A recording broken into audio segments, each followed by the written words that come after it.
சரவண ஜோதியே நமோ நம. வாழ்க வையகம், வாழ்க வளமுடன். அனைத்து தமிழ் நெஞ்சங்களுக்கும் கனிவான வணக்கங்கள். நிகழும் ஸ்ரீ மங்களகரமான குரோதி ஆண்டு ஏப்ரல் மாதம் 14ஆம் தேதி சஷ்டி திதியில் திருவாதிரை நட்சத்திரத்தில் சித்தயோகம் கூடிய நன்னாளில் ஞாயிற்றுக்கிழமை அன்று மிதுன ராசியில் இந்த மகத்தான சித்திரை மாதம் பிறக்கிறது.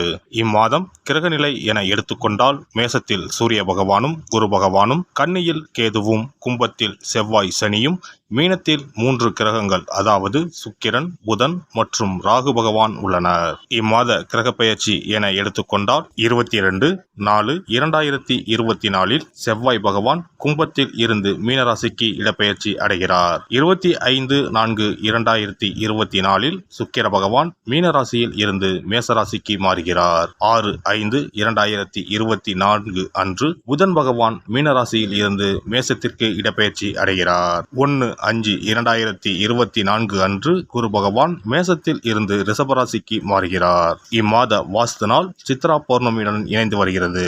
இந்நாளில் வாசல் கால் நடுவது, புதுவீடு கிரகப்பிரவேசம் செய்ய உகந்த நாள். பிறக்கப் போகும் இந்த சித்திரை உங்கள் வாழ்வில் நிம்மதியான நித்திரையை தரப்போகிறது. கடன் தொல்லை தீர்ந்து நிம்மதி பெருமூச்சு விடப்போகிறீர்கள். இனிமையும் கசப்பும் கலந்த மாதமாக இருந்தாலும் நன்மையே அதிக அளவில் நடைபெற வாய்ப்புள்ளது. இனி 12 ராசிகளில் உங்கள் ராசிக்கான பலன் என்ன என்பதனை பற்றி காண்போம். துலாம் ராசி அன்பர்களே, இந்த மாதம் பணவரத்து சற்று அதிகமாகவே இருக்கும். எடுத்த முடிவை செயல்படுத்தும் முன் ஒரு முறைக்கு இருமுறை ஆலோசிப்பது நல்லது. எந்த ஒரு காரியத்திலும் அவசர முடிவு எடுக்க தூண்டும். வீண் வாக்குவாதங்களால் பகையை வளர்த்து கொள்ளாமல் இருப்பது நல்லது. வீண் அலைச்சலுக்கு பிறகே எந்த ஒரு காரியமும் நடந்து முடியும். தொழில் வியாபாரத்தில் ஈடுபட்டு இருப்பவர்கள் தங்கள் வியாபாரம் தொடர்பாக அலைய வேண்டி இருக்கும். வரவேண்டிய பாக்கிகள் தாமதமாக வந்து சேரும். உத்தியோகத்தில் இருப்பவர்கள் மேல் அதிகாரி சொல்லிய ஒரு வேலையை முடிக்க அலைந்து திரிய வேண்டி இருக்கும். சக பணியாளர்களிடம் வீண் பேச்சுக்களை தவிர்ப்பது நல்லது. குடும்பத்தில் விருந்தினர் வருகையால் திடீர் செலவுகள் ஏற்படலாம். சுப நிகழ்ச்சிகளில் கலந்து கொள்ள குடும்பத்தினருடன் வெளியிடங்களுக்கு செல்ல வேண்டி இருக்கலாம். வெளிவட்டார பழக்க வழக்கங்களை குறைத்து கொள்வது நல்லது. கணவன் மனைவிக்கு இடையே பழைய விஷயம் ஒன்றால் வாக்குவாதம் ஏற்பட்டு சரியாகும். ஆயுதம், நெருப்பு இவற்றை கையாளும் போதும் வாகனங்களில் செல்லும் போதும் கவனம் தேவை. பெண்களுக்கு எதிர்பாராத சந்திப்புகள் உண்டாகும். திடீர் செலவுகள் ஏற்படும். முக்கிய பொறுப்புகள் கிடைக்கக்கூடும். முக்கியஸ்தர்களின் ஆதரவுகள் கிடைக்கும். கலைத்துறையினர் கூடுதலாக உழைக்க வேண்டி இருக்கும். உங்களது வேலையை கண்டு சக கலைஞர்கள் பொறாமை கொள்வார்கள்.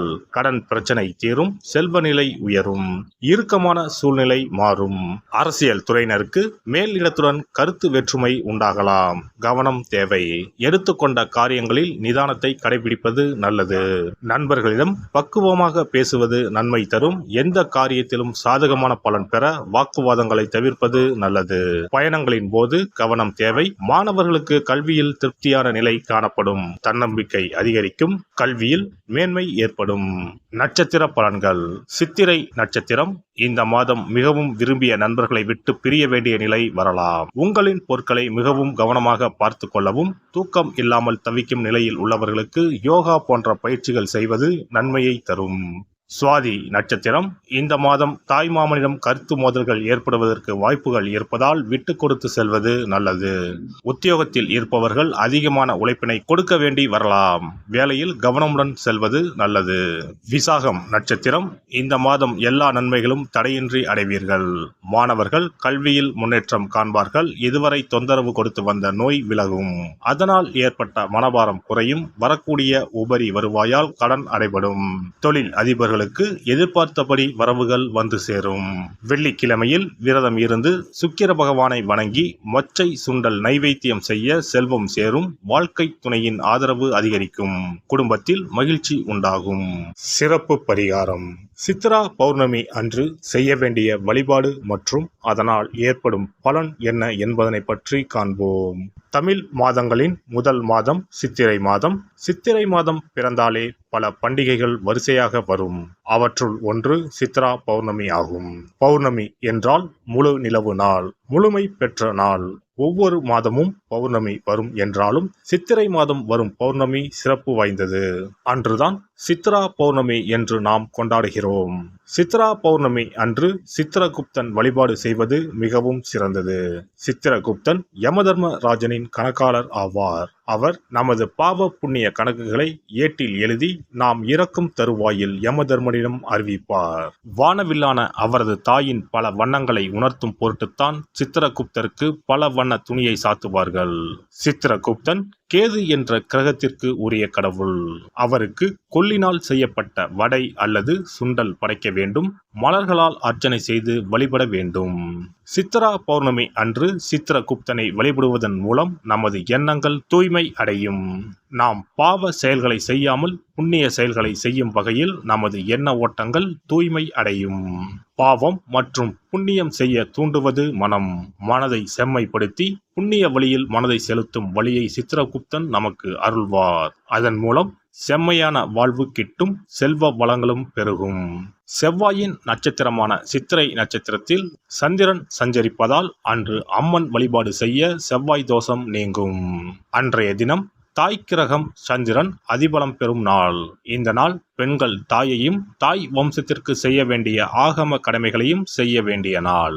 மாங்கல்யம் வளம் பெறும் நாள். சித்ரா பௌர்ணமி அன்று வீட்டை சுத்தம் செய்து பூஜை அறையில் விநாயகர் படத்தை வைத்து அரிசி மாவால் சித்திரகுப்தன் படம் வரைந்து கையில் ஏடும் எழுத்தாணியும் வரைய வேண்டும். சித்திரகுப்தா என்று சொல்லிக் கொண்டு இருக்க வேண்டும். அன்று உப்பில்லாத உணவுகளையே உண்ண வேண்டும். மாலையில் பௌர்ணமி தினம் உதயமானதும் சித்திரகுப்தனுக்கு பூஜை செய்ய வேண்டும். தலைவாழை இலையில் சர்க்கரை பொங்கல் அல்லது வெண்பொங்கலை படைக்க வேண்டும். பயிற்றம் பருப்பு எருமை பாலும் சேர்த்து பாயாசம் செய்து நிவேதனம் செய்யலாம். சித்திரகுப்த விரத முறையில் மக்கள் உப்பு, பால் மற்றும் பால் சார்ந்த பொருட்களை தவிர்க்கின்றனர். காரணம், காமதேனுவிடமிருந்து சித்திரகுப்தன் தோன்றியதால் பால் மற்றும் பால் சார்ந்த பொருட்கள் தவிர்க்கப்படுகின்றன. படையலுடன் எல்லா காய்கறிகளும் சேர்த்து கூட்டு நிவேதனம் படைக்க வேண்டும். தொடர்ந்து தீபாராதனை காட்டி ஏழைகளுக்கு முடிந்த அளவு தானம் கொடுக்க வேண்டும். ஏழை மாணவர்களுக்கு பேனா, பென்சில், நோட், புத்தகங்கள் தானமாக கொடுக்கலாம். அன்னதானம் செய்வது மிகவும் சிறந்தது.